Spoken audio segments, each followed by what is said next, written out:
Now let's look into the various types of normalization and with an example.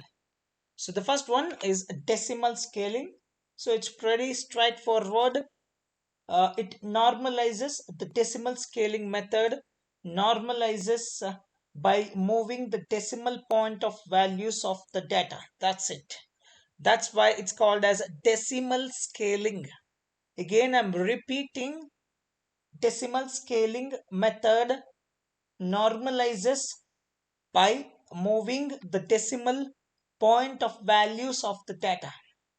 To normalize, the data by this technique, we divide each value of the data by the maximum absolute value of the data.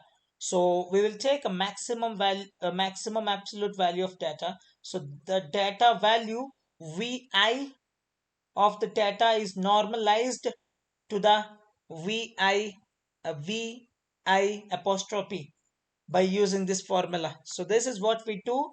So here you can see the smallest integer such that maximum of v of I, this one should not be lesser than this vi apostrophe should never be lesser than 1. That's what the main condition. But let's take one example to have a clear cut understanding.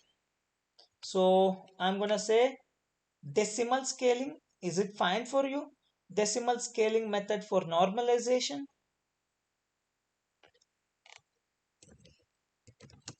Decimal scaling method for normalization.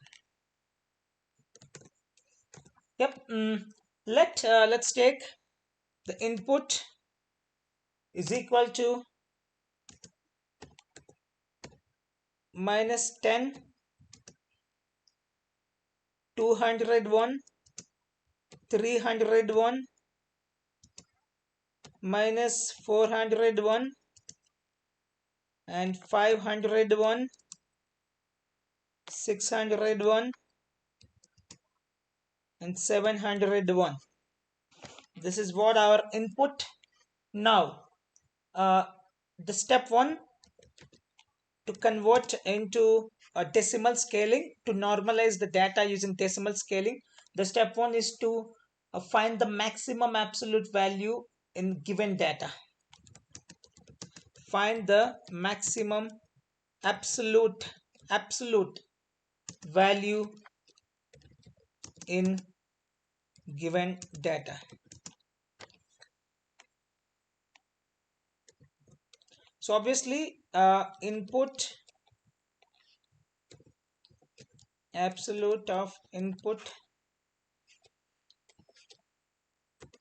max is equal to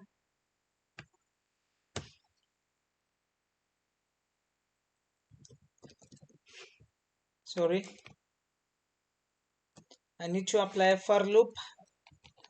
For I in input and x is equal to absolute of I, and then print x. And if you see that the maximum value is 701 here. So for me, the maximum value for input is 701.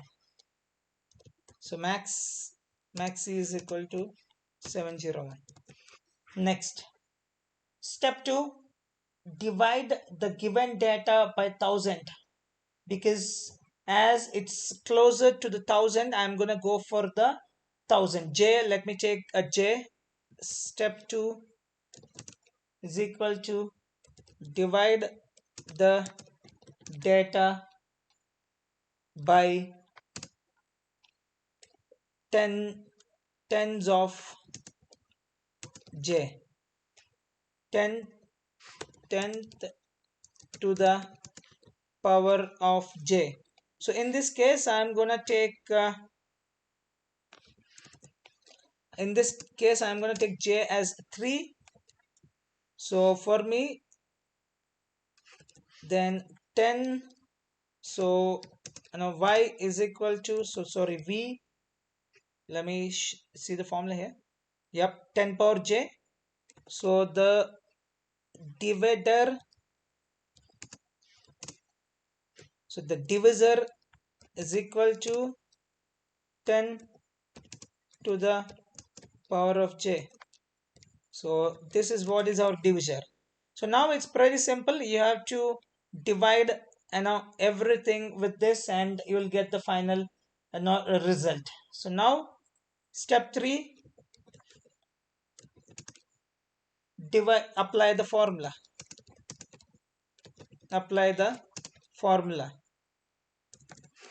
So let me take normalized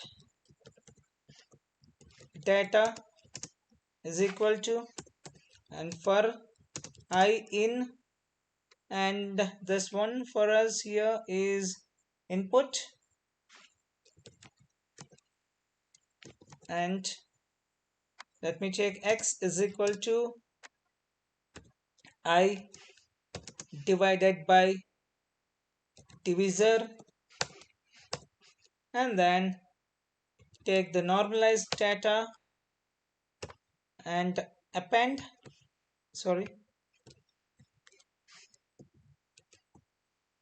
x every time, and then once it's done, print normalized data.